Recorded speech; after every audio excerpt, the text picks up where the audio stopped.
오늘은 나 자신을 찾아가는 내면 여행에 대해서 이야기를 해보려고 합니다. 우리나라는 전통적으로 우리의 내면에 우리의 본래성이 담겨 있고 이 본래성이 나와 세상을 만든다고 여겨왔습니다. 우리 내면의 본래성을 찾는다면 나와 세상에 대한 통찰력이 생기겠죠. 그럼 우리 함께 여행을 떠나보도록 하겠습니다. 우선 우리는 왜 자기 자신을 찾으려고 하는 것일까요?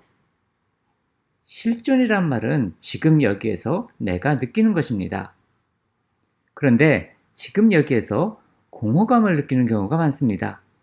무언가 채우지 못한 대상을 찾아서 헤매게 되는 것이죠. 게다가 가만히 있기도 힘들다고 여기게 됩니다. 하지만 그 어떤 사람도 내가 지금 이렇게 힘들다는 것을 이해해주지 않습니다. 그리고 이런 나 자신을 도와줄 수 있는 외부 대상을 내 마음속에서 이상화를 해서 건강하지 못한 애착을 가지게 됩니다. 그리고 그로 인해 상처를 받게 되죠. 게다가 영적으로도 혼란스러워져서 점집을 다니거나 이런 행동을 하게 됩니다. 그러한 것은 참으로 신기하긴 하지만 거기에서도 나 자신이 찾고자 하는 것이 잘 채워지지 않습니다. 이렇게 되면 많은 경우 내 문제를 해결해 줄 스승이나 구루 이런 사람들을 찾게 됩니다. 하지만 많은 경우 선한 결과를 얻지 못하고 심적으로도 물적으로도 피폐해지는 경우가 많습니다. 그래서 내면의 여행은 혼자서 스스로 떠나는 것이 옳다고 봅니다. 스승만 찾지 않아도 올바른 길의 절반은 도달한 것이니까요. 우리의 마음은 심층과 표층이 있습니다. 표층의 마음은 나와 내가 바라보는 세상으로 나뉘어져 있습니다.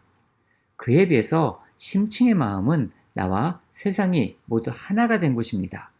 바로 여기가 우리의 내면의 본래성이 있는 곳이죠. 그럼 우선 한 가지 대상을 정해보도록 하겠습니다. 호흡도 좋고 짧은 만트라도 좋습니다.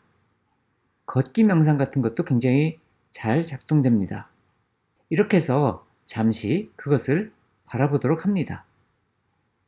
이렇게 바라보는 것이 익숙해지면 이번에는 선택한 대상으로 인해서 일어나는 마음을 봅니다. 아무것도 일어나지 않으면 일어나지 않는다는 것을 바라보도록 합니다.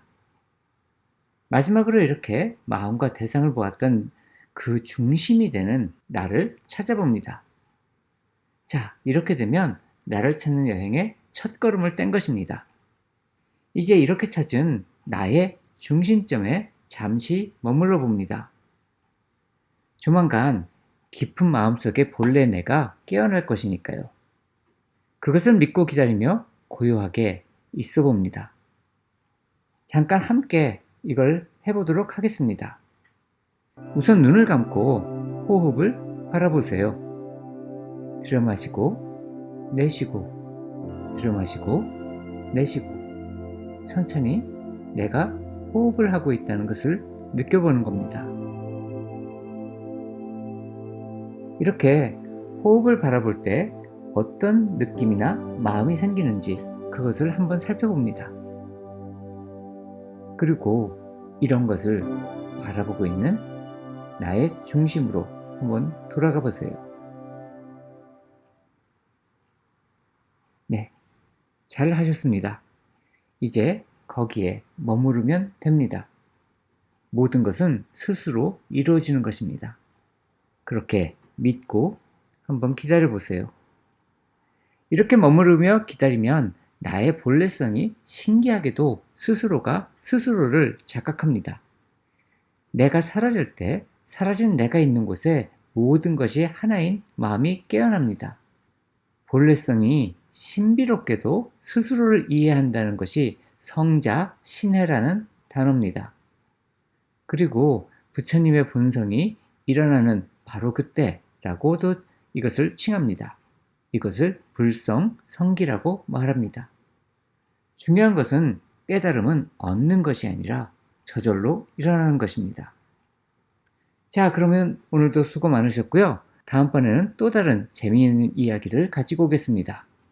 그리고 혹시 추석 저녁 시간에 시간이 나시는 분들은 이곳에 오시면 추석 기념 스트리밍을 토요일 오후 8시에 할 예정입니다. 만일 시간이 되신다면 그때 만날 수 있었으면 좋겠습니다. 감사합니다.